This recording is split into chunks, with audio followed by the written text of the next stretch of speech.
Assalamualaikum warahmatullahi wabarakatuh. Kami dari kelompok 5 mahasiswa Universitas Pangeran Diponegoro Nganjuk, program studi Ekonomi Syariah dengan dosen pengampu Bapak Juni Iswanto, mata kuliah Ekonomi Koperasi. Di sini kita akan belajar mengenai landasan, asas, dan juga sendi-sendi ekonomi koperasi.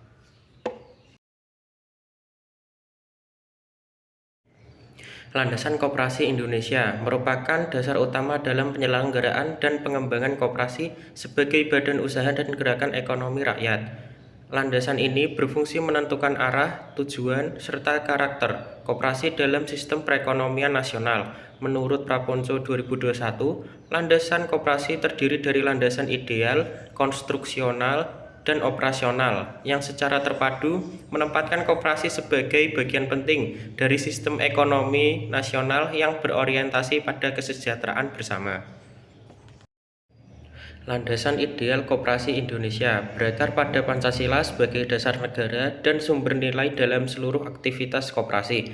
Koperasi tidak hanya berperan sebagai lembaga ekonomi, tetapi juga sebagai sarana mewujudkan cita-cita bangsa yang berlandaskan nilai moral dan sosial. Menurut Praponco, seluruh kebijakan dan tata kelola koperasi harus selaras dengan kelima sila Pancasila. Setiap sila tercermin dalam praktik koperasi. Sila ketuhanan menekankan etika dan tanggung jawab moral. Sila kemanusiaan menjamin kesetaraan dan non-diskriminasi anggota. Sila persatuan mendorong solidaritas dan kebersamaan. Sebagaimana ditegaskan oleh Sitio, sila kerakyatan diwujudkan melalui pengambilan keputusan demokratis dalam rapat anggota, sebagaimana dijelaskan oleh Sri Juminawati. Dan sila keadilan sosial menjadi orientasi utama dalam pemerataan manfaat ekonomi. Dengan demikian, landasan ideal menegaskan bahwa Koperasi Indonesia adalah badan usaha berbasis nilai Pancasila yang mengutamakan kesejahteraan bersama, bukan sekedar akumulasi modal. Landasan konstruksional koperasi di Indonesia bersumber dari Undang-Undang Dasar 1945 Pasal 33 Ayat 1 yang menegaskan bahwa perekonomian disusun sebagai usaha bersama berdasarkan asas kekeluargaan. Ketentuan ini menjadi dasar konstitusional yang menempatkan koperasi sebagai bentuk usaha paling sesuai dengan prinsip kebersamaan dan kepentingan kolektif. Menurut Praponco, konsep usaha bersama menegaskan bahwa aktivitas ekonomi koperasi berorientasi pada kesejahteraan bersama, bukan kepentingan individu.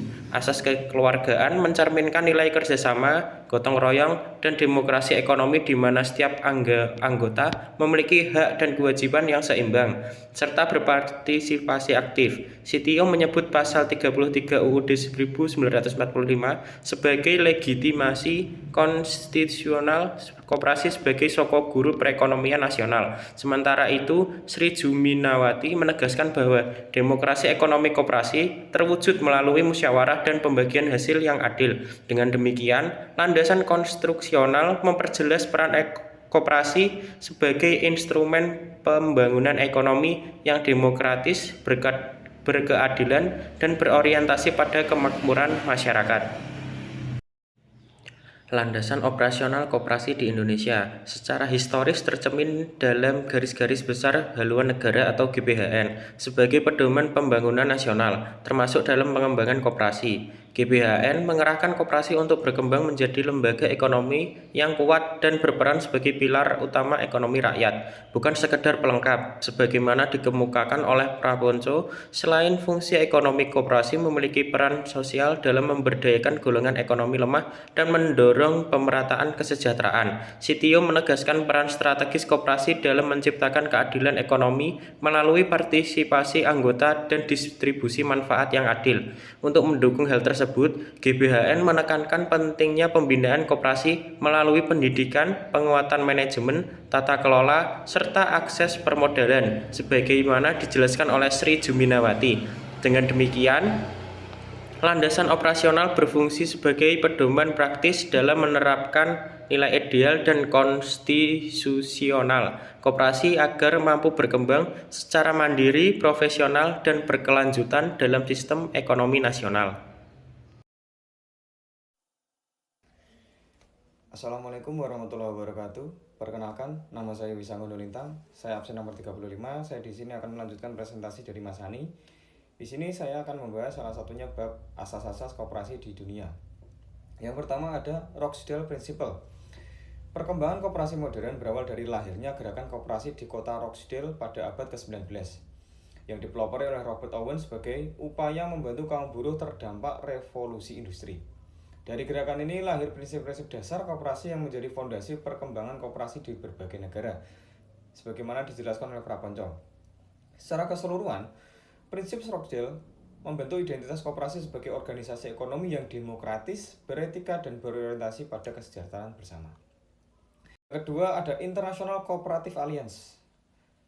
Prinsip koperasi internasional dirumuskan oleh International Cooperative Alliance atau ICA sebagai pedoman pengembangan koperasi modern dan merupakan pembaruan dari prinsip Rochdale Society of Equitable Pioneers.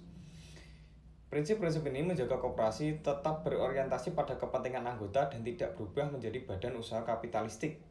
Penerapannya di Indonesia tetap disesuaikan dengan nilai gotong royong dan asas kekeluargaan. Selanjutnya, ada sendi-sendi koperasi di Indonesia. Yang pertama ada sifat keanggotaan sukarela dan terbuka untuk setiap warga negara. Kedua, rapat keanggotaan merupakan kekuasaan tertinggi sebagai pencerminan demokrasi dalam ekonomi. Ketiga, pembagian SHU diatur menurut jasa masing-masing anggota. Keempat, adanya pembatasan bunga atas modal. Kelima, mengembangkan kesejahteraan anggota khususnya dan masyarakat pada umumnya. Keenam, usaha dan tata laksananya bersifat terbuka. Yang terakhir ada swadaya, swakerta, dan swasembada sebagai pencerminan prinsip dasar percaya pada diri sendiri. Selanjutnya, ada integrasi landasan, asas, dan sendi koperasi dengan ekonomi syariah. Koperasi sebagai badan usaha berdasarkan kekeluargaan memiliki kesesuaian kuat dengan prinsip ekonomi syariah yang menekankan keadilan, kemaslahatan, dan keseimbangan sosial. Landasan koperasi yang berpijak pada Pancasila dan pasal 33 UUD 1945 selaras dengan nilai tauhid, keadilan sosial, musyawarah, dan kesetaraan dalam Islam. Koperasi dinilai kompatibel dengan ekonomi syariah dan berpotensi dikembangkan sebagai koperasi syariah untuk pemberdayaan ekonomi umat secara adil. Selanjutnya, analisis kritis dari kelompok kami. Secara konsep, landasan, asas, dan sendi koperasi di Indonesia sudah dirumuskan dengan sangat baik. Namun penerapannya masih menghadapi berbagai kendala. Prinsip demokrasi sering berjalan secara formal tanpa partisipasi aktif anggota. Pemahaman anggota terhadap pembagian SHU masih rendah. Serta kemandirian koperasi kerap terganggu oleh ketergantungan pada bantuan pemerintah. Meski demikian, perkembangan digital dan ekonomi syariah membuka peluang transformasi melalui digitalisasi, transparansi, dan pendidikan anggota. Dengan demikian, permasalahan utama koperasi terletak pada konsistensi implementasi prinsip, bukan pada konsep dasarnya. Yang terakhir ada kesimpulan, landasan, asas, dan sendi koperasi menjadi fondasi penting bagi keberlanjutan koperasi dan legitimasi filosofis dari Pancasila, yuridis dari UUD 45, serta operasional dari prinsip koperasi di dunia dan nasional. Sehingga potensi menjadi instrumen strategis bagi terwujudnya kesejahteraan bersama. Keberhasilan koperasi sangat ditentukan oleh konsistensi, profesionalisme, dan kemampuan adaptasi anggota serta pengurus. Demikian yang dapat kami sampaikan. Apabila ada pertanyaan, silahkan tanyakan di kolom komentar. Apabila ada kurang lebihnya kami mohon maaf. Wabillahi taufiq wal hidayah. Assalamualaikum warahmatullahi wabarakatuh.